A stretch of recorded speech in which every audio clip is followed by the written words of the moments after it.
In this lesson, we're going to be talking about installing plugins in Chrome.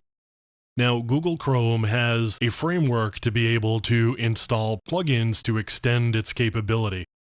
Part of this actually came out of the need to have the browser run applications because in Google's Chrome OS, the only interface you actually have is Google Chrome. It's the browser that you interact with all the time, and so in order to be able to have applications, the browser itself needed to be able to support executing those applications. Now, it does have a somewhat restricted model in terms of its ability to engage and interact with different components of the browser or the operating system. But there are extensions that are supported in Chrome, and we're going to take a look at how to install those plugins or extensions.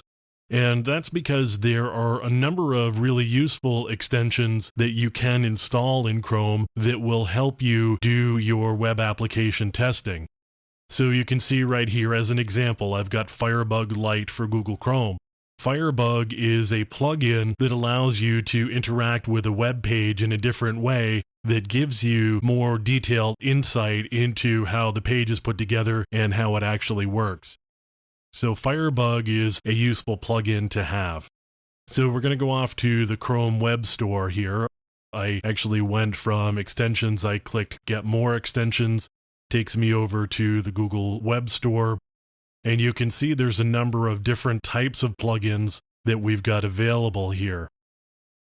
And I want to do some searching here. So one of the things I want to do just for giggles is we're going to search security. And you can see there's a security analyzer is the very first thing that pops up. It's an extension to inspect the security aspects of a site's HTTP headers, its cookies, and other key security settings. We've also got Web Securify, which is a web security testing technology, and it actually runs inside the browser. So you can see there's a number of other plugins that are available here. We could also do something like looking at XSS for cross-site scripting.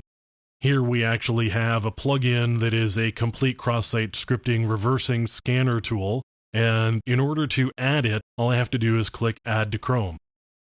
It's going to add the plugin, and it should give us a little icon up here, which is how we're going to interact with it. So you can see XSS Raise has been added to Chrome. So we can also add a number of other plugins as well. And we could do something like check for SQL injection. And again, we get Web Securify up here. We get Drupal for Chrome, which gives us some debugging information about Drupal. And we've got a number of other plugins here which don't really have anything to do with SQL injection. So we're going to skip those.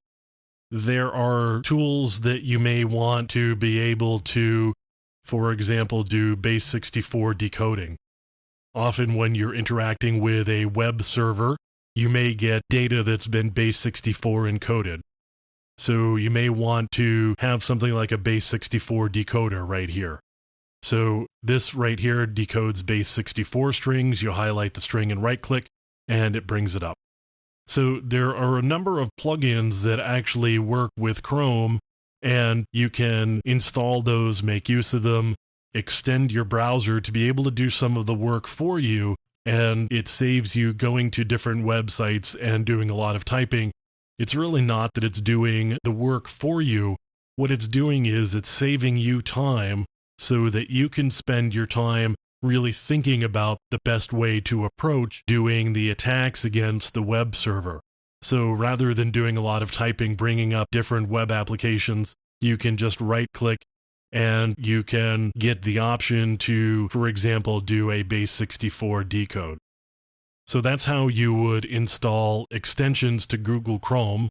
As it turns out, though, as I said, Chrome actually has a fairly restricted extension environment, and Firefox is another web browser that you may be familiar with, has a pretty extensive library of plugins that we can use, and its environment for developing these plugins is much broader, in part because it's less secure. It doesn't have the restrictions that Chrome does. And so we're going to take a look at plugins in Firefox and how you would go about installing plugins in Firefox coming up next.